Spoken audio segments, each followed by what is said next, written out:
Episode 3, The Ticketmaster. While the first two episodes were a two-parter, the remainder of Season 1 is slightly more episodic. While there is still an overarching story with continuity, you don't necessarily have to watch them in exact order to understand what's happening. That being said, this episode will become the setup for the season final, but we'll get to that later. The episode starts with Twilight helping Applejack out on the farm when they suddenly get a message from Princess Celestia. The message reveals that Twilight has been invited to a big event known as the Grand Galloping Gala, which is to be held in Canterlot at the end of the season. The message also reveals that Twilight is allowed to bring a guest, which is the main plot of this episode. That being, who will Twilight bring? Spike has no interest in going, but each main character has a separate reason for wanting to go. Applejack wants to open an apple stand at the event to sell pastries, which will bring more money to her farm and allow them to make some much needed repairs. Rainbow Dash appears and reveals she'd like to go as she knows the Wonderbolts will be there, and it'll give her a chance to show off her flying skills and hopefully become a member. They start to argue over who gets the ticket until Twilight reminds them that they are her tickets and she'll decide who gets them. Unfortunately, all the physical labor has made Twilight hungry, and no one can make a decision on an empty stomach, so Twilight says she'll think about it over lunch. While looking for a place to eat, they crash into Pinkie Pie, who also sees the tickets and reveals why she'd like to go. While Pinkie is my favourite character, I think her reason for wanting to go is probably the most misguided. Knowing that this is the biggest party of the year, Pinkie is eager to attend and have a great time.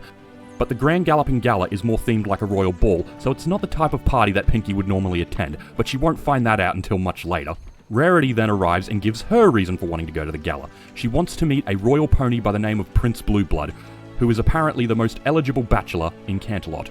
Rarity thinks they'll have a fairy tale romance of falling in love at first sight and he'll eventually propose marriage. It is moments like these I'm sure it's obvious why Rarity is my least favourite character. Rewatching this scene honestly made me want to vomit.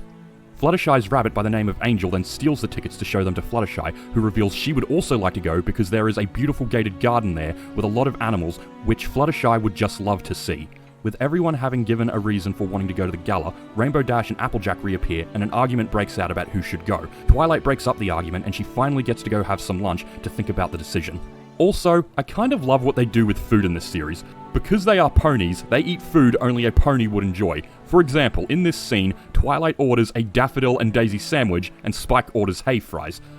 For the remainder of the episode, we have every main character trying to figure out different ways of bribing Twilight for the extra ticket. It starts raining just before Twilight is about to eat, but she doesn't notice because Rainbow Dash has kicked a hole in the clouds. I probably should have mentioned this before. In this series, Pegasus can manipulate weather and walk on clouds, which is what allowed Rainbow Dash to do this. Twilight isn't impressed by this and tells Rainbow Dash to close the cloud. Unfortunately, Twilight didn't consider the consequences of this and ends up getting drenched, which ruins her food. Rarity arrives and invites Twilight to dry off in her boutique. This leads to Rarity's bribe, which is gifting Twilight with a fancy... I don't know what this is. I'm guessing a saddle. Well, they are horses. She also dresses up Spike, but he isn't impressed and flees to the library. Twilight catches on to Rarity's bribe when she mentions the gala and revealing that she has a matching outfit. Twilight, however, isn't impressed and she declines Rarity's offer. Applejack is the next with the attempted bribe, and if I'm honest, hers is probably the smartest, as she knows Twilight is hungry, and so Applejack offers Twilight a heap of apple-based pastries. However, this only angers Twilight further, who now says she's even more unsure of who to give the ticket to. Twilight returns to the library and finds Fluttershy inside cleaning with her animal friends. Twilight immediately accuses Fluttershy of doing this for the ticket.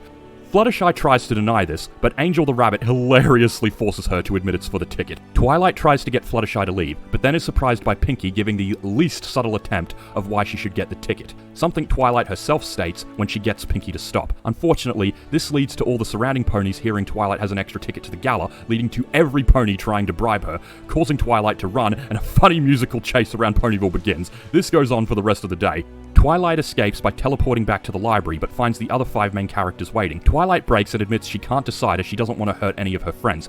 Hearing this, the friends apologize and state they no longer want the ticket. Rainbow Dash takes a little longer to comply, but eventually also agrees to stop pressuring Twilight for the ticket. Twilight asks Spike to send a note to Princess Celestia saying that while she appreciates the invitation, she feels that unless all her friends can go, none of them can, because she feels that's the only fair thing to do. This leads to what is possibly the most funny response in the series, as Celestia's returning message has her asking Twilight why she didn't just say this in the first place, and Celestia sends them each a ticket. I have to agree, why didn't Twilight just ask the princess this earlier? But you know what they say, hindsight is 20/20.